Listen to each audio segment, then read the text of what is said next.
하나님의 말씀은 사도행전 7장 51절부터 53절을 다 함께 합독하시겠습니다.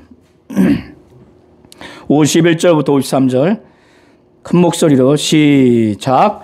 목이 곧고 마음과 귀에 할례를 받지 못한 사람들아, 너희도 너희 조상과 같이 항상 성령을 거스리는도다. 너희 조상들이 선지자들 중에 누구를 박해하지 아니하였느냐?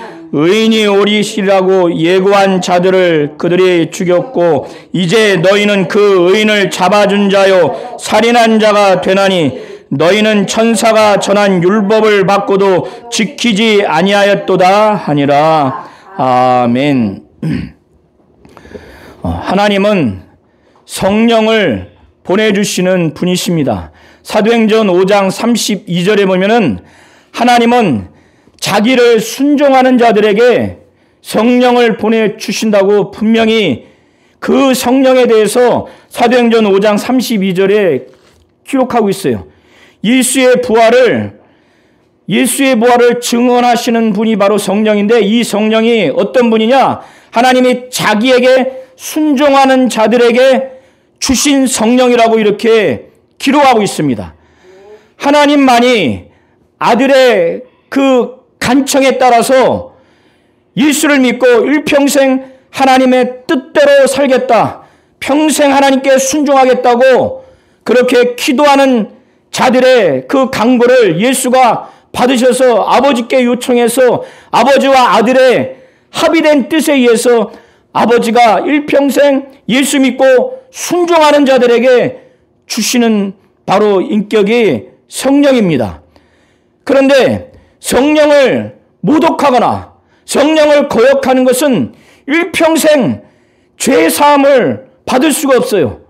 예수를 죽인 것도, 예수님을 죽인 이스라엘의 죄도 사함을 받을 수가 있고 사람을 죽인 죄도 사함을 받을 수 있지만은 성령을 모독하고 성령을 거역하는 것, 성령을 거스리는 것은 결단코 사함을 받지 못합니다.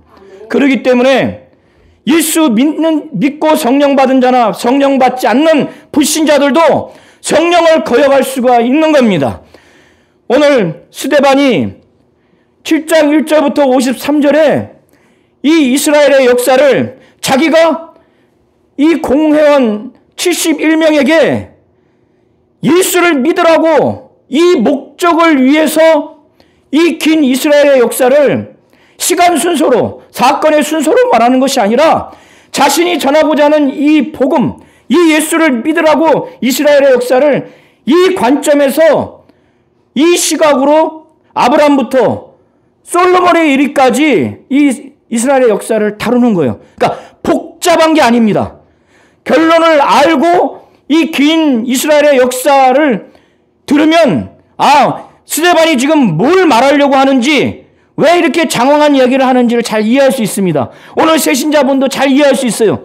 이 스데반이 매우 비장하고 매우 심각한 그런 상태에서 자기 목숨을 걸고 하는 설교예요. 그렇기 때문에 이 설교 내용을 우리 성도님들이 잘 듣기만 한다면, 다 이해는 못하더라도 결론만 안다면은 예수를 믿을 수 있고 성령을 거스리지 않고 신앙생활을 잘할 수가 있는 겁니다. 스데반이 이 공회원들에게 자기를 지금 죽이려고, 이 이후에 스데반은 돌에 맞아서 죽습니다. 이것은 그들이 생각하기를 예수 다음으로 살려두면 안 되겠다 해서 율법에 의해서 처벌하는 그 형식으로 돌로 쳐서 죽입니다. 그런데 그 스데반이 그걸 감안하고 한 설교예요. 예수 믿으라고. 그런데 예수 믿기 전에는 어떤 죄를 졌는지, 어떤 죄인인지를 알아야 예수를 믿게 되는 거예요. 이해하시게 됐죠? 예수가 구원자라고 하는데 어디서 구원하는가? 어떤 사람을 구원하는가? 죄에서 구원하는 것이고 죄인을 구원해 주는 것인데, 아무리 긴 설교를 듣고 아무리 호화로운 프로그램을 운영하더라도 새신자에게 당신 죄인이요, 당신 죄가 있어, 이거를 알게 해주지 못한다면, 또 그걸 처절히 느껴서 잡아가지 않는다면 예수가 제대로 와닿지 않는 겁니다. 스데반은 그래서 오늘 본문 51절부터 53절에 너희는 목이 곧고 마음과 귀에 할례받지 못한 자들이다. 유대인의 공적 회의, 산헤드린이라고 하는데 최고 의회이기도 하고 최고 법정, 오늘날 우리나라로 말하면 국회요 대법원격입니다. 거기서 지금 잡혀와가지고 스데반이 어떤 혐의로 지금 재판받고 있는가? 이 스데반이 하나님을 모독하고 모세를 모독했다. 그가 예수가 성전을 헐라고 말한 것을 그가 동의해서 지금 말하더라.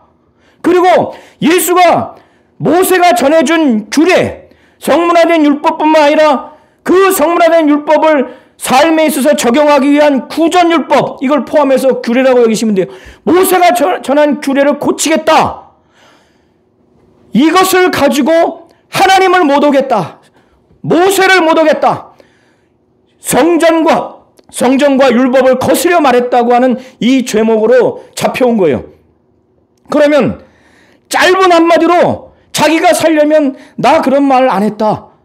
자기 변명을 하면 되는데 7장 1절부터 50절까지 보면은 짧은 변명을 하지 않고 매우 긴 이스라엘 역사를 말해요.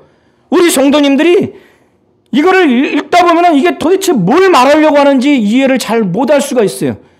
제가 말씀드린 것처럼 오늘 처음 오신 어르신도 또 오래되신 분도 확실히 이해할 수 있는 그 스데반의 설교의 그 결론, 그 목적은 예수를 전하기 위한 것이다. 그러면 그에 앞서 예수를 아까 전하기 위해서 또 믿기 위해서 반드시 해야 될 것은 믿고자 하는 자가 자기가 죄를 진 자인 것, 죄인이라고 한 것, 죄를 진 것을 알아야 하는 거예요. 그래서 스데반이 51절부터 53절에 이스라엘의 역사를 쭉 얘기하는 그 결론은 뭐냐면 너희는 목이 곧고 마음과 귀에 할례받지 못하고 너희 조상들이 항상 성령을 거스린 것처럼 너희도 지금 성령을 거스린다. 그 구체적인 게 뭐냐면 너희의 조상들이 선지자들 중에 누구 하나 박해하지 않는 사람이 있었더냐. 의인이 오리라고 한, 여기서 의인이라고 하는 것은 예수를 두고 말하는 거예요. 예수가 오리라고 모세도 그 이후에 이사야도 예레미야도 많은 선지자가 그렇게 예언했거늘 그 선지자들을 죽였어요. 그 중에 예레미야를 죽였습니다. 이사야를 죽였어요. 우리야 선지자를 죽였습니다. 너희 조상이 선지자를 박해하지 않는 선지자가 있더냐. 의인이 오리라고 한 이 선지자를 죽였는데, 그런데 너희는, 그들은 이렇게 말해요. 자기들 조상들이 있을 때 그 피를 흘리지 않았을 거라고. 그런데 의인이 지금 왔더니 그 의인인 예수를 자기들의 법으로는 죽이지 못하니까 로마 법으로 죽이기 위해서 로마 총독에게 죽이기 위해서 잡아줬고 그 예수를 죽였기 때문에 이들에 대해서 이렇게 장난하게 말하는 거예요. 목이 곧고, 목이 곧다는 게 무엇이냐면 우리도 자녀를 키우다 보면 교회에서 성도들을 양육하다 보면 목이 곧다고 하는 거 벌써 바로 알 수 있죠. 교만하고 거만한 자예요. 사람 앞에 교만하고 거만하고 부모와 스승 앞에 교만하고 거만한 것은 이 땅에서 폐륜이고 배신자로 살 수밖에 없는 한시적인 삶이지만은 하나님과 하나님 앞에 목이 곧으면 이 세상뿐만 아니라 영원히 저주받을 수밖에 없는 거예요. 지금 목이 곧다고 하는 것은 하나님과 하나님 말씀 앞에 교만하고 거만하다는 거예요. 이 이스라엘 공회원들은 대단한 사람들입니다. 성경을 유대인들 랍비 3명이면 성경을 달달달 외우기 때문에 성경을 쓴다고 할 정도로 성경을 잘 알아요. 목이 고다. 교만하고 거만해요. 마음과 귀에 할례받지 못한다고 하는 것은, 할례라고 하는 것은 아브람, 처음 듣는 사람인데 아브라함이라고 하는 그 이스라엘 민족의 거의 믿음의 조상인격이에요. 아브라함이라고 하는 분이 있는데 이 아브라함이 99세 될 때까지 자기 아내 사라 90세가 넘는, 그러니까 너무 노인이에요. 그때까지 자식이 없었던 거예요. 근데 하나님이 내 자손이 하늘의 별과 같고 바다의 모래와 같으리라 약속을 줬는데 그 아내는 웃었어요. 지금도 다 웃는 게 생물학적으로는 맞아요. 그러나 100세 때 약속의 자녀 이삭이 나왔습니다.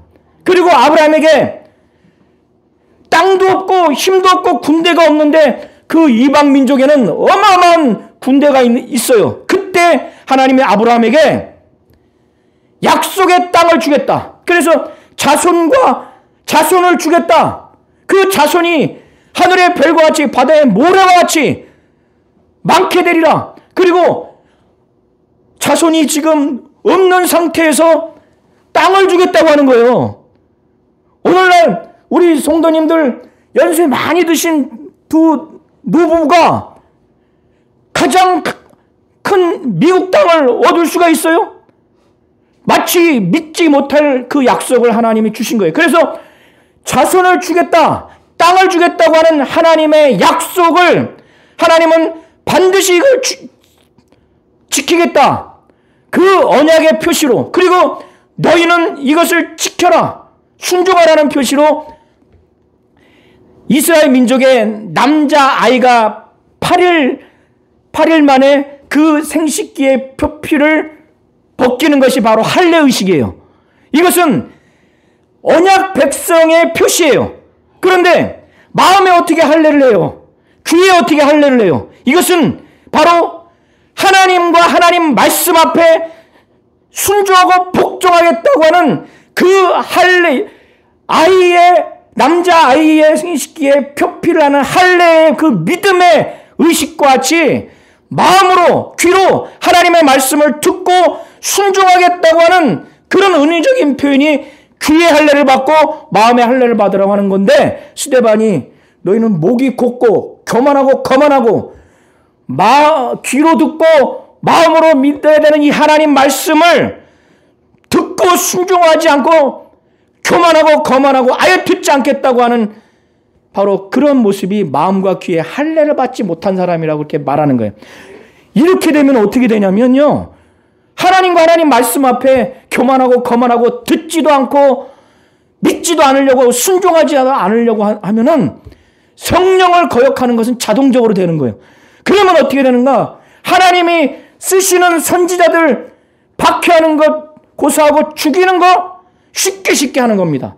그러니까 그의 자손들이 예수님도 죽이려고 잡고 죽이기까지 하는 거예요.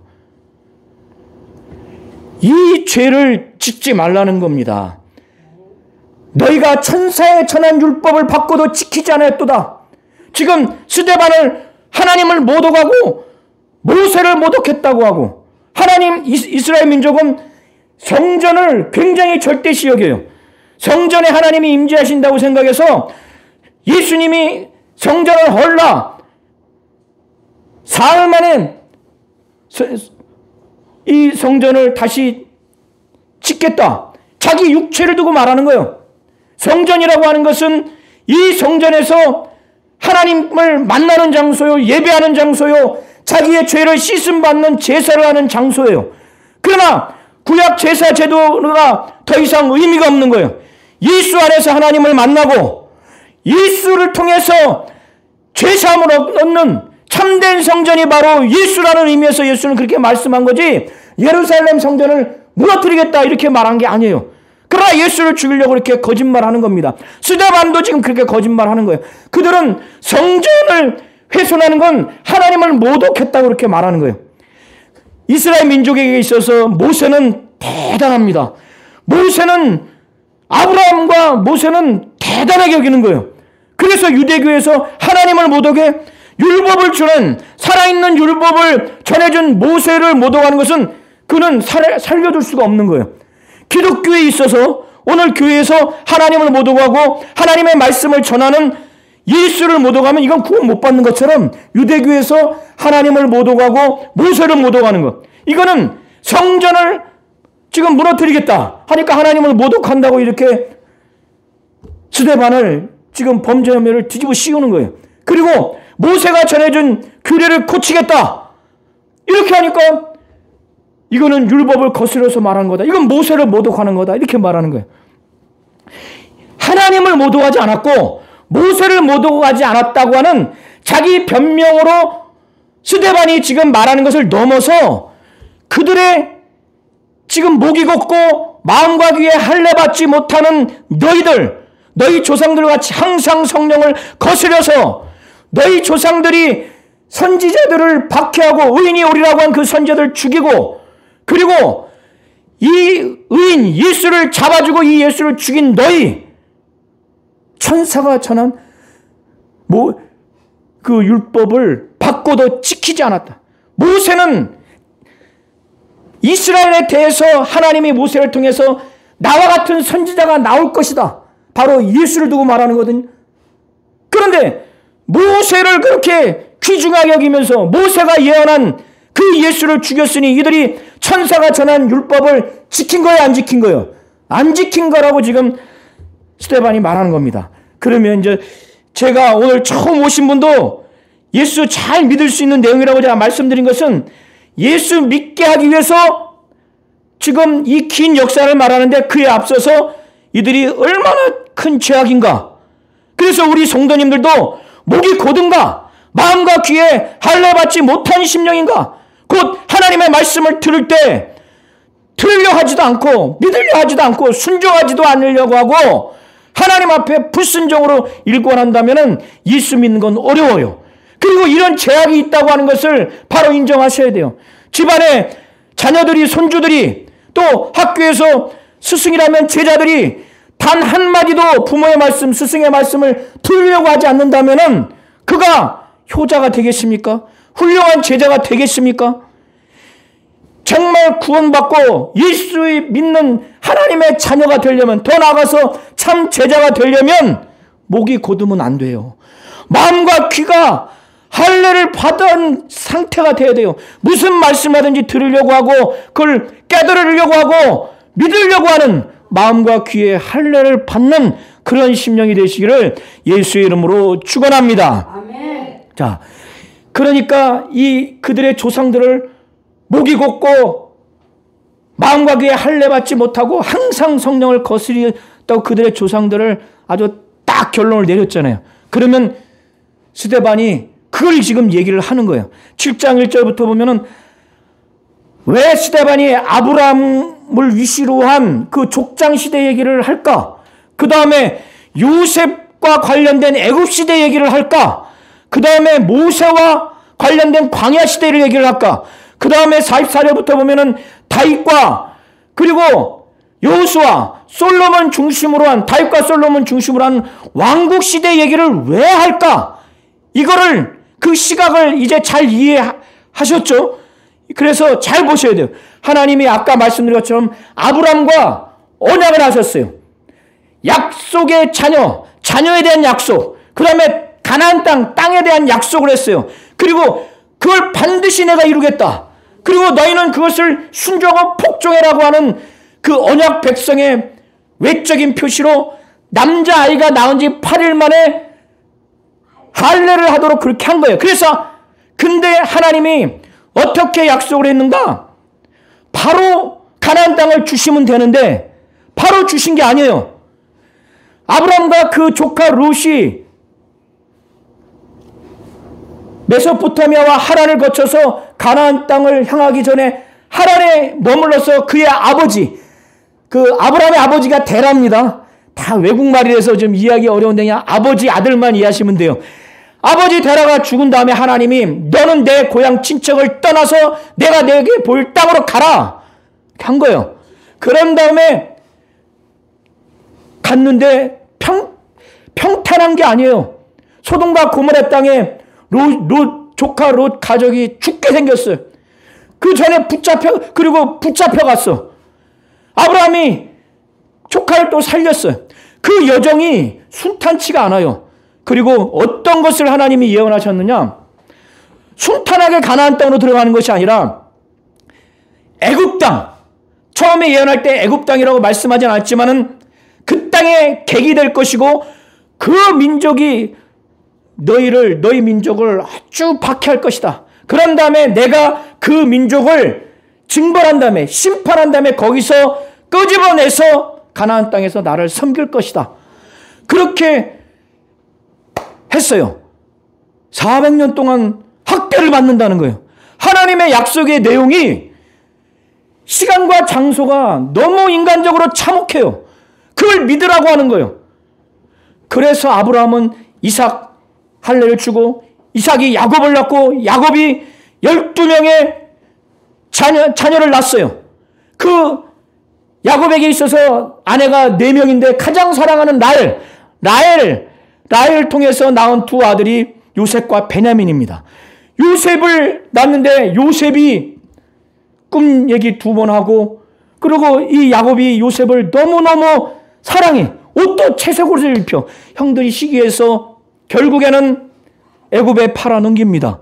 그런데 요셉은 그것을 하나님의 시각으로 그걸 해석을 해요. 나중에 가나안 땅에 애굽에 7년 풍년과 7년 흉년이 있은 다음에 아버지가 11아들에게 가서 요셉이 있는 애굽에 가서 음식을 사갖고 와라.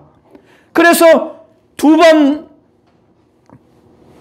왔다 갔다 하면서 야곱과 그 자손들 75명이 애굽 땅에 그 요셉으로 인해서 거기서 살아요. 그때 그 전에 요셉이 형들에게 하나님이 나를 우리 가족을 살리기 위해서 먼저 이곳에 오게 하셨다. 근데 그 요셉이 생각을 해보세요. 형들이 시기해서 구덩이를 팠어요. 맨 처음엔 죽여서 묻으려고 했는데 루벤이 죽이지는 마라. 유다도 죽이지는 마라. 구덩이를 팠어요. 아무리 이복 형제라 하더라도 올 홀딱 벗겨놓고 자기 죽이려고 하는 그 광경을 목격하는 요셉 입장에서 볼 때 신앙이 신실한데 얼마나 충격받겠어요. 애굽에 팔려갔어요. 친위대장 보디발에 가서 일도 열심히 했어요. 그의 아내가 요셉이 너무 용모가 아름답고 빼어나니까 날마다 잠자리를 청했어요. 그러다가 뿌리쳐서 자기 옷을 내버리고 도망갔더니 자기를 겁탈하려고 성폭행범이라고 누명을 씌워가지고 감옥살이까지 했습니다. 결국에는 바로에게 신임을 얻어서 애굽 총리까지 오기까지 이 참혹한 것을 겪었는데도 그는 하나님의 그 인도하심, 하나님의 계획하심을 갖고 살아온 거예요. 그러고 난 다음에 오늘 17절부터 야곱과 그 자손들이 다 죽었어요. 거의 애굽에서 다 죽었어요. 그런데 하나님이 분명히 아브라함에게 약속을 했잖아요. 하늘의 별과 같이 바다의 모래와 같이 많아질 것이다. 그런데 애굽에서 이제 그 자손들이 어마어마하게 번성됐어요. 그러면 생각해 보세요. 애굽 나라의 입장에서 자기 국민보다 지금 저 이스라엘 민족이 국민이 더 많아지면은 불안합니까? 편합니까? 불안해요. 그래서 요셉의 공로를 아는 그 애굽 왕은 이미 죽었어요. 모르는 왕이 나타나서 이 민족을 남자의 씨를 말려야 되겠다. 그래서 이를 아주 혹사를 시켰어요. 그런데 혹사를 시키면 시킬수록 이게 인구가 더 늘어나는 거예요. 인구가 안 되겠다. 그래서 히브리 사람의 애 낳을 때부터 도와주는 산파 2명에게 여자아이면은 살려두고 남자아이면은 죽여라 하는데 이 히브리 산파가 신앙이 좋은 거예요. 두려운 거예요. 하나님이. 살려줬어요. 그의 발각이 됐지만은 워낙 이 애굽 사람 여자보다는 이 히브리 사람 여자가 워낙 이게 건강해서 도와주려고 하면 이미 나버렸다. 거짓말을 한 거예요. 하나님이 복을 주셔서 그 산파들의 가정이 잘 됐습니다. 그래서 이 교활한 생각을 뭘 했느냐? 명령을 합니다. 포고령을. 이 히브리 이 사람들에게 무조건 남자는 남은 다 나일강에 던져버려라. 이 모세의 부모가 모세를 낳았어요. 모세를 낳았는데 너무너무 아름다운 거예요. 아름다웠어요. 그래서 죽일 수가 없는 거예요. 그래서 나일강에 갈대상자, 거기다 역청도 바르고 나무친도 바라서 갈대숲에다 숨겨놨어요. 그래서 바로 왕의 딸이 목욕하러 갔다가 그걸 보고 시녀들을 통해서 그걸 건졌습니다. 자, 여기까지 내용이 7장 17절부터 21절까지입니다. 22절. 그래서 이 애굽 바로 왕 딸에 의해서 그가 이제 자랐어요. 자라서 애굽의 지혜를 다 배워서 이 학술과 이 말이 능해요. 그래서 그는 그 바로 왕의 딸의 밑에서 자랐지만은 자기 민족과 함께 고난을 받아야 되겠다. 그렇게 작정을 합니다. 이 지금 모세가. 그래서 어느 날 지금 모세의 역할과 모세의 어떤 그 기능, 이것에 관심을 두지 마세요. 지금 스데반이 지금 그걸 말하려고 하는 게 아니에요. 예수를 전하기 위해서 지금 공회원들 너희 71명 그리고 너희 조상들이 목이 곧고 마음과 귀에 할례를 맞지 못해서 항상 성령을 거스려서 선지자들을 죽이고 또 선지자들을 박해했고 이제 예수를 잡아서 죽인 너희들 그리고 너희 조상들, 이걸 말하기 위해서 지금 하나님이 모세를 부르셨는데, 이 모세가 어떤 자인가? 영적으로 구원자라는 것이 아니라 하나님이 모세를 통해서 이스라엘 민족을 애굽에서 구원시켰는데, 하나님이 아브라함에게 약속한 그 가나안 땅의 그 약속을 이루기 위해서 모세라는 사람을 시내산에서 천사의 손으로 이를 이스라엘 백성을 이끄는 그 속량자로, 관리자로 부르신 거예요. 그리고 이 모세가 나와 같은 선지자, 바로 예수를 예언한 자라는 거예요. 그리고 이 모세는 이스라엘 백성을 애굽에서도, 그 다음에 출애굽해서 홍해와 광야에 40년 동안 표적과 기사를 하나님이 일으키게 한 자입니다. 그리고 이 모세가 어떤 자인가? 살아있는 말씀, 그 생명을 주는 말씀, 바로 율법을 전해준 자라는 거예요. 그런데 이 모세를 너희 조상들이 지금 어떻게 됐는가? 이걸 말하기 위해서 지금 모세가 어려서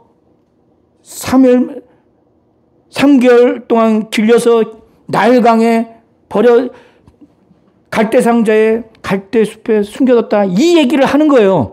그 얘기에 집중하라는 게 아니라 제가 드리는 말씀도 그거예요. 그러니까 스데반이 지금 설교하는 맥을 따라서 제가 드리는 말씀이니까 이게 이해가 안 된다, 그 하나하나 이해 못해도 돼요. 이해하시겠죠? 모세가 지금 하나님이 어떠한 자로 어떻게 부르셨는가, 그리고 이스라엘 백성들은 이 모세를 어떻게 대하는가, 이걸 보시라는 거예요. 그리고 하나님은 모세를 왜 불러서 그렇게 이스라엘 백성들에게 아주 무시당하고 배척당하는데 뭘 이루려고 하는가? 하나님은 하나님의 약속을 이루기 위해서 이렇게 이루어가는 거예요. 그걸 보시라는 거예요. 이해하시겠죠? 우리 그러니까 처음 오신 어르신도 어려운 게 아니라는 거예요. 모세라고 하는 분이 있구나.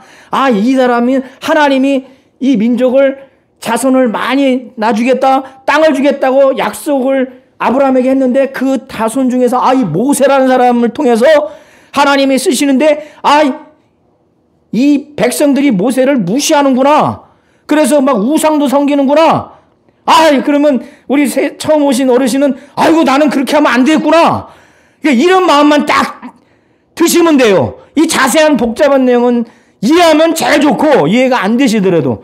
자, 그런데 모세가 이제 히브리서 11장 24절부터 27절 보면은 히브리서 기자는 이 40년이 됐어요. 모세가 120년 동안 40년을 구분해서 하나님이 이제 역사하시는 구분점이에요. 나이 40대 가지고 자기 민족을 돌아봐야 되겠다. 그런데 애굽왕 밑에서 자기 민족이 엄청나게 혹사당하고 있잖아요.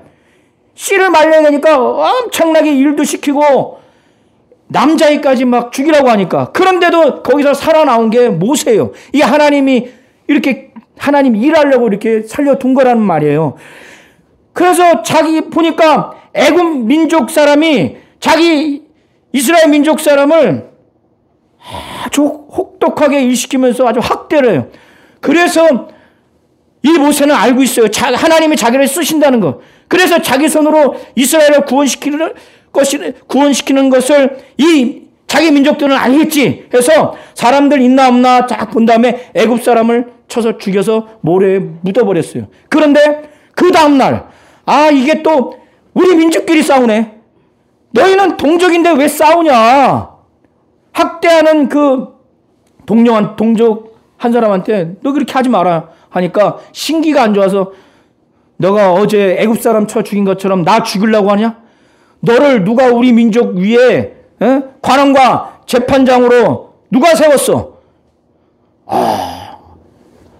자기가 분명히 좌우를 보고 사람 없는 걸 보고 죽여서 묻었는데 발각이 됐잖아요. 출애굽기 2장 보면은 1장 2장 이렇게 쭉 보시면은 바로가 이 사실을 알고 아무리 자기 딸이 길렀지만은 자기 민족을 죽인 걸 알고 이 모세를 죽이려고 하니까 도망갑니다. 그러나 스데반은 그걸 어떻게 영적으로 해석하냐면 자기 민족이 자기를 하나님이 자기 손으로 이스라엘 민족을 구원하리라고 하는 것을 알 것이라고 기대했는데 그것을 자기를 배척하니까 그것 때문에 저 미디안 땅으로 도망갔다고 그렇게 합니다. 거기에서 이제 부인을 얻어서 자손을 낳고 양을 치는데 보니까 지금 호렙산 시내산 보니까 떨기나무가 있는 거예요.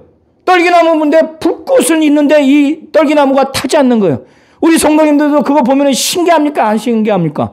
신기하니까 뒤를 돌아봐서 딱 보려고 하니까 그때 여호와의 사자 그 천사가 그 앞에 나타났는데 하나님의 소리가 나타나는 거예요. 거기서 주의 소리. 모세야 모세야. 그러니까 내가 선 곳은 거룩한 땅이다. 나는 내 조상의 하나님 아브라함과 이삭과 야곱의 하나님이다. 내가 지금 이스라엘 민족이 학대당해서 고통당하는 것을 보았고 그 감독자들 밑에서 신음신음한 것을 내가 들어서 너를 바로에게 보내서 애굽에서 이스라엘 백성을 이끌어낼 것이다. 그래서 지금 스데반은 이 모세를 뭐라고 하냐면 자기 민족은 배척하고 누가 우리 위에 너를 관원과 속량하는 자로 세웠느냐 했던 이 모세를 하나님은 천사의 손으로 이스라엘 민족의 관원과 속량하는 자로 하나님이 세우셨다는 거예요. 이것이 지금 중요한 내용이에요. 그러니까 나중에 제가 여호와의 사자에서는 따로 말씀드리겠지만 지금 스데반은 그걸 말하려고 하는 것이 아니라 이스라엘 민족이 목이 곧고 마음과 귀에 할례받지 못한 자들이다. 항상 성령을 거스리고 선지자들을 죽이고 의인 곧 예수가 오리라고 하는 이 선지자를 박해하고 죽인 그들의 조상의 죄악을 지금 말하기 위해서 너희들이 하나님을 모독하고 모세를 모독했지 자신이 모독한 게 아니라는 거예요. 그러니까 소극적으로 자기 부인한 것이 아니라 적극적으로 그들이 무슨 죄악을 졌는가. 이 모세는 하나님이 천사의 손을 통해서 관원과 속량자로 세우셨. 이게 중요해요. 모세가 하나님이 세우지 않았으면 도덕적으로 그냥 배신자 이걸로 끝나는데 하나님이 세웠기 때문에 이건 하나님을 거역하는 거예요. 이걸 잘 아셔야 돼요.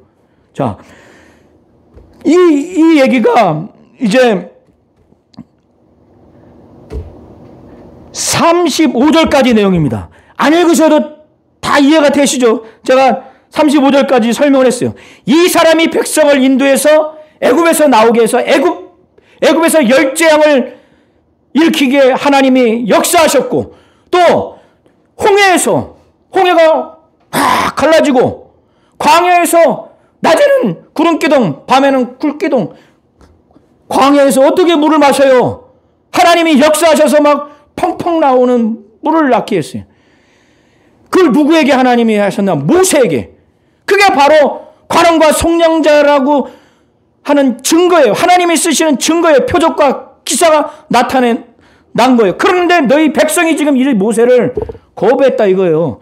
그리고 그 가운데 37절에 보세요. 신명기 18장 15절에 이미 예언된 내용을 스데반이 말하는데, 이스라엘 자손에 대해서 하나님이 너희 형제 가운데서 나와 같은 선지자를 세우리라 하던 자, 이 예언을 하던 자가 누구냐?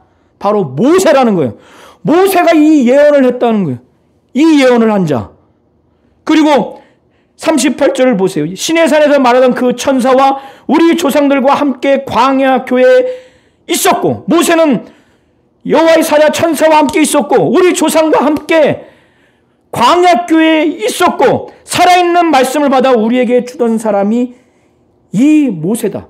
그래서 이 모세를 대단하다, 이 모세의 역할이 중요하다, 이걸 말하려고 하는 것이 아니라 하나님의 약속을, 하나님의 뜻을 이루기 위해서 모세라는 사람을 세웠는데, 이 모세라는 사람은 어떤 사람인가를 지금 계속 말하는 거예요. 이스라엘 백성들이 너희들이 관원과 속량자로 누가 세웠느냐 이렇게 배척했던 이 모세를 하나님이 천사의 손으로 관원과 속량자로 세우셨고, 또 살아있는 말씀을 전해준 자가 바로 모세고, 나와 같은 선지자를 너희 성제 가운데 세우리라, 예수가 올 것이라고 하는 말을 누가 했느냐? 바로 모세가 한 거예요. 이 모세가 하나님이 쓰시는 자이기 때문에 애굽에서도 홍해에서도 광야에서도 40년간 표적과 기사를 일으켰어요. 우리 성도님들, 오늘 처음 나오시는 분들 귀신 쫓는 것 보면 와, 신앙생활 잘하는 매우 중요한 아주 자료가 돼요. 막 안진뱅이가 일어나고.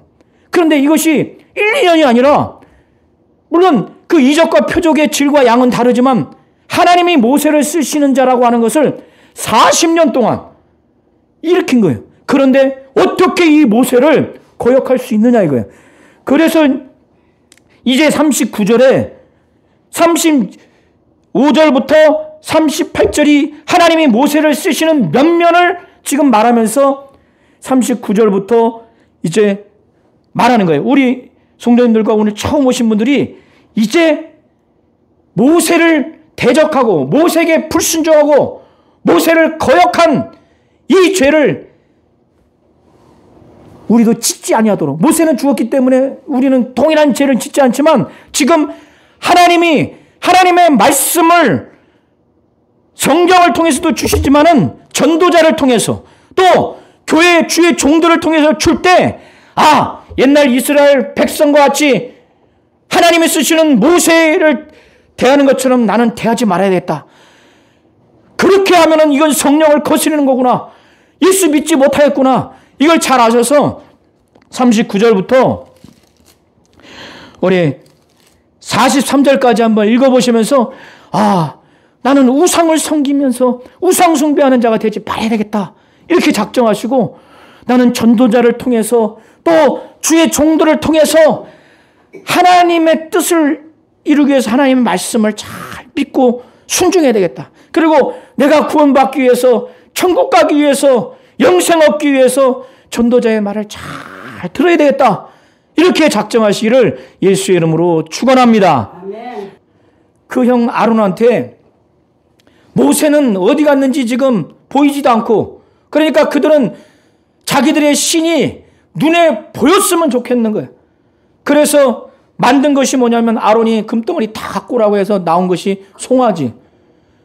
그래서 그 송아지를 만들어서 우상 앞에 제사하고 그 만든 우상을 기뻐하고 있어요. 이 민족은 불과 모세를 통해서 하나님이 말씀하시고 그 이전 조상들을 통해서 아브라함과 이삭과 야곱의 하나님이라고 늘 배워왔고 신앙했던 자들인데 어떻게 이렇게 벼랑간 금송아지를 만들어가지고 거기서 우상을 섬기냐. 그때 하나님이 42절에 보세요. 외면해버렸어요. 외면해버렸어요. 그래서 지금도 왜 이렇게 우상 섬기는 사람들이 많아요? 하나님이 내버려 두어버리는 거예요. 외면해버리는 거예요. 의지를 가지고 전도를 했는데도 작심하고 안 가겠다고. 이게 우리 전통이라고, 우리 가문의 대대로 내려오는 종교라고 의지를 갖고 있으면 하나님이 외면해버리는 거예요. 하나님이 택한 선민민족인 이들도 오랜 기간 동안 하나님을 섬겼지만 금송아지를 만들어서 자기들이 만든 걸 기뻐하고 우상 숭배하면 하나님이 외면해버리는 거예요. 그래서 그들을 하늘의 군대, 하늘의 군상, 이건 1월 성신을 말하는 거예요. 이 당시에 하늘의 달과 별과 해, 이걸 섬기게 돼 그냥 내버려 둔 거예요. 이런 이스라엘의 불신앙과 불순종의 역사를 스데반이 아모스 선지자가 말하는 것을 통해서 그를 증거하고 있어요. 그래서 이스라엘의 집이여, 너희가 광야에서 40년간 희생과 제물을 내게 드린 일이 있었느냐?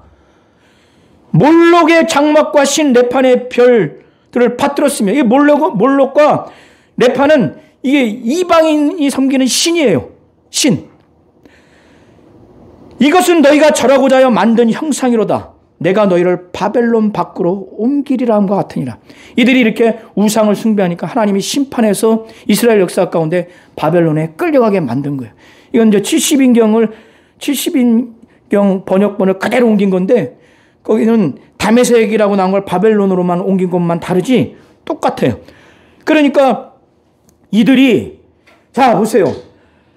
하나님이 모세를 통해서 그 하늘의 모형을 보여주게 해서 만든 것이 바로 증거장막이에요. 성막입니다. 하나님을 섬기라고 하는 것인데 그들이 모세 이후로 40년 동안 이스라엘의 집이여, 너희가 광야에서 40년간 희생과 제물을 내게 드린 일이 있었느냐? 없었다는 거예요. 하나님께 제사하고 하나님께 예배하는 장소로 증거의 장막, 성막을 줬지만 그게 있다 할지라도 우상을 만들어서 우상 섬기게 된 거예요. 지금 이스라엘 민족이 예루살렘 성전을 너무 절대시 여기니까 왜 그 성전 안에 하나님을 가둬버리냐 이거예요. 하나님은 아브라함과 약속할 때, 메소포타미아에 있을 때, 갈대아 우르에 있을 때도 하나님은 거기에 계셨고 거기서도 말씀하셨고 또 하란에서도 가나안 땅에도 이 성전을 짓기 전에 광야에서 증거의 장막, 이 텐트 같은 장막, 성막이 있을 때도 하나님은 함께 하시고 말씀하셨는데 무슨 이 성전 안에만 하나님을 자꾸 거기에 가둬놓으려고 절대시 여기는, 너희들이 증거의 장막이 있는데도 우상을 섬긴 거 아니냐? 지금 그런 의미가 담겨 있는 거예요. 자, 44절부터 지금 50절까지는 지금 제가 드리는 말씀을 지금 스데반이 말하는 거예요. 하나님이 모세를 통해서 하늘의 모형은, 하늘에 있는 그 실상인 그 성전, 그걸 보여셔서 그걸 짓게 했고, 하나님이 여호수아를 통해서 가나안 땅에 들어가서 그 적국들을 다 이기게 하실 때 바로 성막이 계속 들어갔어요. 그게 어디까지냐? 다윗 때까지. 다윗이라는 왕이 있습니다. 다윗 왕 때까지. 그런데 다윗이 하나님께 은혜를 받아서 이제 성전 건물을 짓고 싶은 거예요. 야곱의 집을 위해서, 이스라엘 민족을 위해서, 그들이 거기서 예배하고 헌신된 마음을 표현하기 위해서 성전을 지으려고 하는데 하나님은 그걸 허락하지 않았어요. 왜? 다윗은 피를 많이 흘렸기 때문에. 그래서 그의 아들 솔로몬이 그걸 지었지만은 지금 스데반이 48절부터 50절에 이제 말하는 거예요.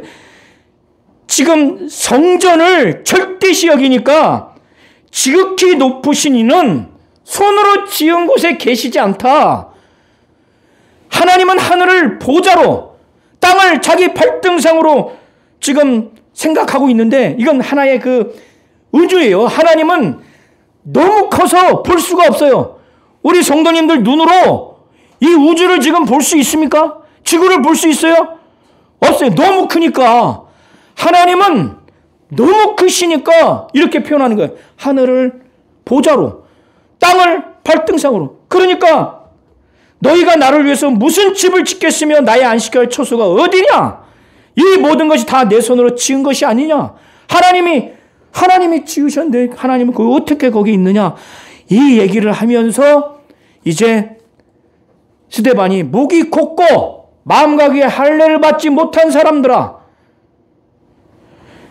너희도 너희 조상과 같이 항상 성령을 거스리는도다. 우리 성도님들이 지금 스데반이 이 비장한 각오로 이 설교를 한 거예요. 그냥 웃으면서 듣거나 말거나 이게 아니에요. 자기는 이 얘기하고 죽을 수도 있겠다 각오하고 매우 비장하게, 매우 절박하고 호소하는 마음으로 이 긴 이스라엘의 역사를 쭉 얘기를 한 거예요. 그래서 이 얘기를 듣고 54절에 보세요. 이 사람들이 얼마나 화가 나면 막 이를 막 갈어. 이를 막 바닥바닥 갈어. 그럴 정도로 이 마음에 찔림이 왔어요. 우리 성도님들도 지금 찔림이 오셔야 돼요. 내가 지금 목이 고든가? 교만하고 거만한가? 마음과 귀에 내가 지금 할례 받지 못한 이들과 똑같은 거 아닌가? 지금 마음과 귀에 하나님의 말씀을 내가 들으려고 하고 순종하려고 하고 그걸 믿으려고 하고, 자녀가 이제 1살 배기 2살 배기가 엄마 말 안 들으려고 하고 뭘 가르치는 거 안 들으려면 그 아이의 인생이 어떻게 되는 거 우리 어머니 되시는 성도님들, 할머니 되시는 성도님들 다 아시죠? 벌써 2살, 3살부터 안 들으려고 하면 그건 폐륜화 되는 거예요. 폐륜화 되는 겁니다. 하나님의, 그러면 어떻게 해요? 애가 잘 들어야 돼요. 마음으로도 잘 들어야 돼요. 이런 애는 효자가 됩니다. 어디 가나 잘 돼요.